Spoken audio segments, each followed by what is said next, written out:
નામ જ્યારે હૃદયમાં ઉતારતા હોય ને એ રીતે ભગવત નામ. આ કાન દ્વારા જે હૃદયમાં ઊંડો ઉતરી જાય એ જ તો કાનુડો છે. અને કથામાં કાનુડો મળે છે કઈ રીતે? એને પકડો તો જ મળ્યો કહેવાય. એને પકડવાની જરૂર નથી, એ તો ભીતર ઊંડો ઉતરી જાય. એટલે સદા સેવન કરો. કથાનો ફળ શું કહ્યું કે આ ભાગવત સાંભળ્યા પછી એનું ફળ શું? કે મનમાં એવો ભાવ જાગે કે ફરી કથા સાંભળવા ક્યારે મળે. સેવાનું ફળ શું? પ્રભુને પોઢાડ્યા પછી સેવા ફલરૂપા બની હોય તો એમ લાગે કે ફરી ક્યારે સવાર પડશે, લાલનના મંગળા કરાવું અને એમના મુખારવિંદના દર્શન કરું. ફરી સેવા કરવાની તત્પરતા જાગે તો માનજો મારી સેવા ઠાકોરજીએ સ્વીકારી. ફરી કથા સાંભળવાની ઈચ્છા જાગે તો માનજો મારી કથા સાંભળેલી સફળ થઈ. આ જ એનું સાફલ્ય.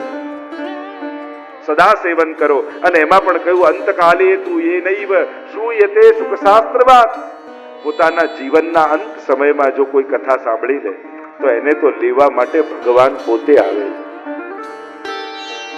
નહીં તો કર્મની ગતિ અનુસાર એની ગતિ થાય. જેવા કર્મ કર્યા એ કર્મના ફળ અનુસાર જીવની ગતિ બતાવી. પણ ભાગવતનું મહાત્મ્ય એ કહ્યું છે કે જીવનના અંત સમયમાં ગમે તેવો પાપી જીવ કેમ ન હોય પણ જીવનના અંત સમયમાં ભાગવત સાંભળી લે એકવાર તો એને લેવા માટે ભગવાન પોતે આવતા હોય છે. એવો આ ભાગવતનો પ્રભાવ કયો છે. અને પોતે શા માટે આવે? ભગવાન એની ગતિ કોઈના ભરોસે છોડતા નથી. જો આ વૈષ્ણવ જે શરણાગત થયો છે ને, જેને બ્રહ્મ સંબંધ લીધું છે ને, એના કામ ભગવાન કોઈ દેવતા દ્વારા નહીં, એના કર્મના ફળ દ્વારા નહીં, ભગવાન પોતે કરી આવતા હોય. કારણ કે એને એટલો પ્રિય થઈ જાય છે કે ગીતાજીના એ વચનોને ભગવાન યાદ કરે છે કે યોગ ક્ષેમમ વહામ્યહમ. તારું યોગ અને ક્ષેમ હું વહન કરીશ. અનન્ય ચેતા સતતમ યોમામ સ્મરતિ નિત્યસ. જે નિત્યનું સ્મરણ કરે, જે અનન્ય ભાવે એને ભજે. અનેક પ્રકારની ભગવદ ગીતાજીમાં ભગવાન કહે છે કે તારા સઘળા કામ હું કરીશ. અને કામ કરવા માટે દોડતો દેખાય જરૂરી નથી. એને તો કેવલ સંકલ્પ કરવાનો હોય છે. એ ક્યારે કોની ભીતર પ્રવેશી જાય અને આપણા કામો કરી આવે આપણને ખબર ન પડે. માણસ છે ને થોડી મદદ કરે ને આખી જિંદગી યાદ અપાવતો રહે. આપણે ગોઠવી દીધું, આપણે સેટ કરી દીધો, આપણે કરી આપ્યું, નહીં તો આ તો ગયો. થોડું કરે ને આખી જિંદગી યાદ અપાવે. ભગવાન આખી જિંદગી કરે છે પણ ક્યારેક ખબર પણ પડવા નથી દેતા કે એને કરી આપ્યું છે. આ તો ભક્તની એ ભક્તિથી એને સ્મરણ રહેવું જોઈએ. કરનારો ઠાકોરજી હતો, પ્રભુએ કરી આપ્યો, ઠાકોરજીએ કરી આપ્યો. બાકી ક્યારે પણ ઠાકોરજી આવીને કહેવાના નથી કે એ સમયે મેં આની ભીતર પ્રવેશ કરી અને તારા સઘળા કામ કરી આપ્યા. એ સુદામાને આપે છે, કુબેરનો વૈભવ આપે છે, પણ સુદામાને ખબર પણ પડવા દેતા નથી કે એનું ઝૂંપડું ગયું અને સોનાના મહેલ બનાવી દીધા. એ ક્યારે પણ યાદ અપાવીને નાનો નથી કરતો. પણ ભક્તે હંમેશા ભગવાનને મોટા કરીને રાખવા. પોતાના પુરુષાર્થનું બળ, પોતાના બુદ્ધિનું બળ યાદ નહીં કરવું, હંમેશા એના કૃપાના બળ યાદ કરવા. ઠાકોરજીની કૃપા હતી તો થયું. કારણ કે આપણા સાધનો કેવા છે? ઉત્તરાયણ ગઈ ને ગમે તેટલું મોટું ધાબુ હોય, દોરી હોય, પતંગ હોય, બધી જ વ્યવસ્થા હોય, પણ પવન ના હોય તો પતંગ ચડે? આ પવન છે ને એ આપણા જીવનમાં ઠાકોરજીની કૃપા છે. અને કૃપાનો પવન એકવાર જીવનમાં ચાલે ને તો આપણા જેવા ફાટેલા પતંગો ચડી જતા હોય છે. એટલે જ્યારે પણ તમને એમ લાગે કે મેં તો કોઈ પુણ્ય કર્યા નહોતા છતાંય મારા જીવનમાં આવું સુખ કેમ છે, ત્યારે માનજો ભગવાનની કૃપાનો પવન ચાલી રહ્યો છે. અને પવન ચાલતા હોય ને કૃપાના, ત્યારે સત્કર્મો અને સેવાના પતંગો ચગાવી દેવા. જ્યારે અનુકૂળ સમય ચાલતો હોય ને ત્યારે આ કથા, યાત્રા, મનોરથો કરી લેવા. કારણ કે ક્યારે સંજોગો ફરી જાય ખબર ન પડે. જ્યારે અનુકૂળ સમય ચાલે, અને અનુકૂળ સમય કોને કહેવાય? સારો સમય કોને કહેવાય? પહેલું, શરીર સ્વસ્થ હોય, શરીર તમને સાથ આપતો હોય, એમ લાગે કે હમણાં સ્વાસ્થ્ય સારું છે, લાવ યાત્રા કરી લઉં, સત્કર્મ કરી લઉં, કથા કરી લઉં, મનોરથ કરી લઉં. શરીર અનુકૂળ છે તો માનજો સારો સમય છે. બીજું, સામર્થ્ય ભગવાને સત્કર્મ કરવાનું આપ્યું કે દિવસો થોડા અનુકૂળ હોય ને એમ લાગે કે હમણાં ઠાકોરજીની કૃપા છે અને બધું વ્યવસ્થા છે તો લાવ સત્કર્મ કરી લો. અનુકૂળ સમય એટલે ભગવાનનો સંકેત કરી લો હમણાં તારો સમય ચાલે. પેલું કહેતા ને કે રાજા પાસે બધા ખૂબ બધા ભિક્ષા લેવા માટે આવતા ને રાજા ખૂબ બધાને વાંટતો એટલે એને પ્રધાનને ગમતું નહીં. પ્રધાનને એમ થાય કે આ બધાને લૂંટાવે છે બધું ખતમ થઈ જશે. એટલે રાજાએ જયારે પ્રધાનને કહ્યું કે જો બધા કેવા લેવા મારી પાસે આવે છે એટલે પ્રધાને ટોણો માર્યો કે મહારાજ ગોળ હોય ને ત્યાં માખી આવી જ જાય. અને રાજાને મનમાં એ વાત રહી ગઈ.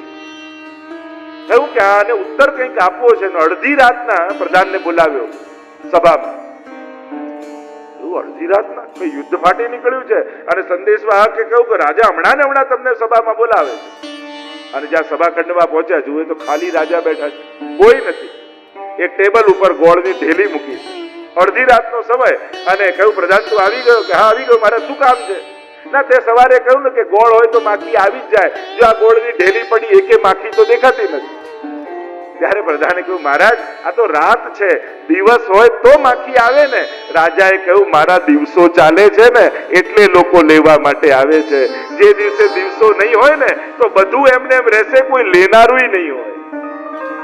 તમારી મદદ લેનારા લોકો છે ને એ માનજો, એને પગે લાગજો કે એ તમને પુણ્ય કરવાની તકો આપી રહ્યો છે.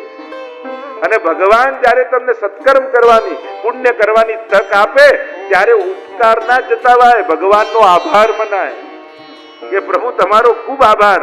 પૈસા તો ઘણાના ખિસ્સામાં હતા પણ તમે સત્કર્મ કરવા માટે મારા ખિસ્સામાં હાથ નાખ્યો એ તમારો ઉપકાર છે. તો જ્યારે સારો સમય ચાલતો હોય ત્યારે સત્કર્મો કરી લેવા. શરીર સારું હોય, સામર્થ્ય સારું હોય, પરિવાર અનુકૂળ હોય. જો ઘણી વાર એમ થાય કે સારું સત્કર્મ થતું હોય, કથા થતું, જો આખો કેવો ગાંધી પરિવાર બધા જ બાળકો વહુઓ બધા જ બેઠા છે, એમ થાય આખો પરિવાર અનુકૂળ છે, જોડે છે, સાથે છે, તો માનું સારો સમય ચાલી રહ્યો છે. સત્કર્મો કરી લો. કારણ કે ઘણા સત્કર્મો એવા છે કુટુંબ ભેગું હોય ને તો જ આનંદ આવે. બધા સાથે હોય એનો જ આનંદ છે. બાકી તો બધા એકલા એકલા કરી શકીએ છીએ પણ ઠાકોરજીની કૃપા હોય ને તો આ રીતે કુટુંબ એક સાથે બેસીને કથા સાંભળે. આ કૃપા જ જાણવી કે પ્રભુની આ કૃપા છે, આશીર્વાદ છે. અને તો આ કઠિન છે મિત્રો, તો માનવું સારો સમય છે. ચોથી વાત, કોઈ સદગુરુ ની કૃપા અને આશીર્વાદ આપણા જીવનમાં હોય તો માનવું સારો સમય ચાલી રહ્યો. કોઈ ગુરુદેવની કૃપા થાય અને જીવનમાં કરેલા સંકલ્પો સરળ થવા લાગે, સહજ થવા લાગે તો માનવું ખૂબ. એમ ઘણા બધા કારણો આપણે ચર્ચા કરી શકીએ, એમાં નથી જતો. પણ અનુકૂળ સમય હોય ત્યારે માનવું કે હવે સત્કર્મ કરવાનો સમય આવ્યો છે ઠાકોરજી, કે હવે સત્કર્મ કરી લો. અને બહુ લાંબા પ્લાનિંગો બી નહીં કરવા હો. બને એટલા જલ્દી સત્કર્મો થઈ જાય ને સારું. લૌકિકને ટાળો તો ચાલે, અલૌકિક બને એટલું વહેલું કરવાનો આગ્રહ રાખો. હા, ડેટ ના મળે જુદી વાત છે. વિરેનભાઈ, બેજુભાઈ, રાજેન્દ્રભાઈ, રાકેશભાઈ બધા સતત 5-7 વર્ષથી જે ક્યારે ઠાકોરજી વિચારે ત્યારે જો આ વિચાર્યું અને આજે બધા સાથે બેસી આપણે કથામાં બેઠા છીએ. આ ઠાકોરજીની કૃપા જ છે, આ કૃપાનું પ્રમાણ છે. અહીંયા અનેક પ્રકારથી જયારે મહાત્માનું ગાન કરી રહ્યા હતા અને એ જ સમયે જયારે મહાત્માનું ગાન થઈ રહ્યું હતું, એક યુવાન સ્ત્રી 2 યુવાન પુરુષોની સાથે પ્રગટ થઈ ગઈ. બધા અંદર ચર્ચા કરવા લાગ્યા. આખો કથા પંડાલ ભરાયેલો છે અને આ વચ્ચે આ સ્ત્રી અને 2 યુવાન પુરુષો ક્યાંથી આવ્યા? કોણ છે આ? જ્યારે અંદર ચર્ચા થવા લાગી અને ત્યારે કહ્યું આ બીજું કોઈ નહીં, આ કથાના અર્થોમાંથી પ્રગટ થયેલા ભક્તિ મહારાની છે. અને ભાગવતના પ્રભાવથી જ્ઞાન અને વૈરાગ્ય બંને યુવાન થઈ ગયા. એવો આ ભાગવતનો પ્રભાવ છે. ભક્તિ તો યુવાન થશે.